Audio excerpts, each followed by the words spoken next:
இதுக்கு தாங்க வேணும் ஒரு பயிற்சி. அந்த பயிற்சி நீங்கள் எடுத்துட்டீங்கன்னா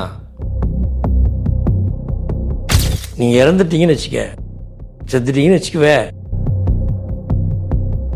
இந்த ஆன்மாவோட போய் அடுத்த ஜென்மத்தில் செய்ய போகுது.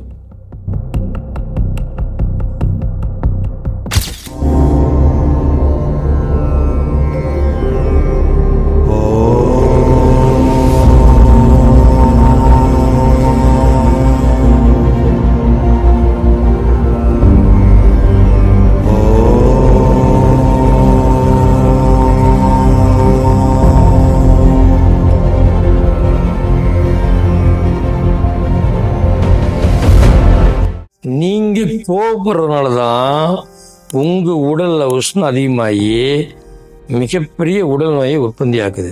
அது மட்டும் இல்லைங்க, இந்த மனம் தாங்க எல்லா பிரச்சனைக்கும் காரணம். இந்த மனதில் தேவையில்லாத விஷயங்கள் நிறைய உருவாக்கி நிறைய ஃபுல் பண்ணி வச்சுக்கிறீங்க. அது எங்கே போக தெரியுமா?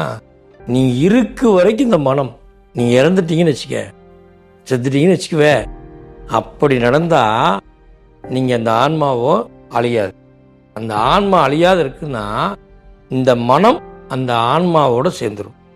அப்போ நீங்கள் இந்த வாழ்க்கையில் என்னெல்லாம் செஞ்சீங்களோ அது எல்லாமே இந்த ஆன்மாவோட போய் அடுத்த ஜென்மத்தில் செய்ய போகுது.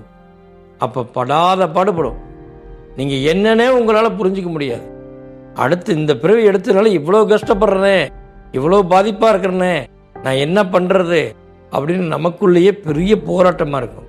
அப்போ பிறவியே இல்லாத வாழ்க்கை எப்படி வாழ்கிறது அப்படின்னா அங்கே போய் யோசிக்கக்கூடாதுங்க, இங்கே யோசிக்கணும். நம்ம இந்த மனம் அற்புதமான மனம். இந்த மனதில் நம்ம தேவையில்லாத விஷயங்களை நிறைய போட்டுக்கிறோம். அதனால தான் நம்ம செய்கிற தொழிலில் பாதிக்கிறோம்.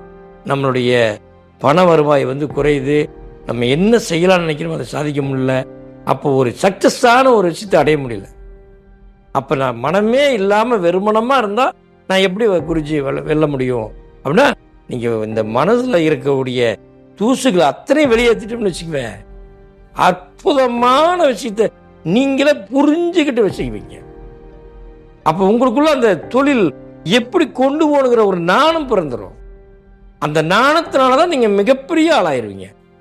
நல்லா பாருங்க, ஒரு தொழில் வைப்பாங்க, 1 வருஷம் 2 வருஷத்துக்கு அந்த தொழில போராட்டமாக இருப்பாங்க. ஆனால் ஒரு 5 வருடங்கள் அவங்க பண்ணி போராடிட்டாங்கன்னு வச்சுக்கவே, அது ஒரு பெரிய அளவில் வளர ஆரம்பிச்சிடும். அது எப்படின்னா அவங்க புரிஞ்சுக்கிற பக்குவத்தை பொறுத்து இருக்குது. அப்போ அந்த பக்குவம் வந்த உடனே அவங்களுக்கு அந்த மைண்டில் எதுவுமே இல்லாமல் ஃப்ரீயாக இருக்கும்போது இது இப்படி செஞ்சால் நம்ம வளர முடியும்னு தெரியும். அதை ஒரு முறைப்படுத்திட்டாங்கன்னு வச்சுக்கவே, அவங்க இல்லாட்டி அந்த தொழில் அது பிரகாரம் நடந்துகிட்டே இருக்கும். அதுதாங்க தொழில். அப்போ ஒவ்வொருத்தரும் தொழிலில் நம்ம முன்னேறணும், என் வாழ்க்கையில் நிறைய பணம் சம்பாதிக்கணும். இதெல்லாம் எப்படி அப்படின்னா, முதல்ல நம்ம டென்ஷன் இல்லாமல் இருக்கணும், இந்த மனக்குழப்பம் இல்லாமல் இருக்கணும். முடியலையே குருஜி, எப்படி இருந்தாலும் இந்த மனக்குழப்பம் நமக்குள்ளே வந்துக்கிட்டே இருக்குதே, இதை எப்படித்தான் நான் வெளியேற்றுறது? வீட்டுக்கு போனால் குடும்ப பிரச்சனை, தொழிலுக்கு போனால் தொழில் பிரச்சனை, கடன் வாங்கிட்டா கடன் பிரச்சனை, இதெல்லாம் வேதனைப்பட்டா நோய் பிரச்சனை. நான் எங்கிருந்து வரட்டும், நான் எப்படி வெளியே வரட்டும், என்னால் எனக்கு எதுவுமே புரியல குருஜி. இதுக்கு தாங்க வேணும் ஒரு பயிற்சி. அந்த பயிற்சி நீங்கள் எடுத்துட்டீங்கன்னா உங்களுக்கு அற்புதமான சந்தோஷம் கிளம்பிடும். அந்த சந்தோஷத்தினால தாங்க நீங்கள் எல்லாமே சாதிக்க முடியும். இதுதாங்க புத்திசாலித்தனம். நீங்கள் புரிஞ்சுக்கிட்டா சரி.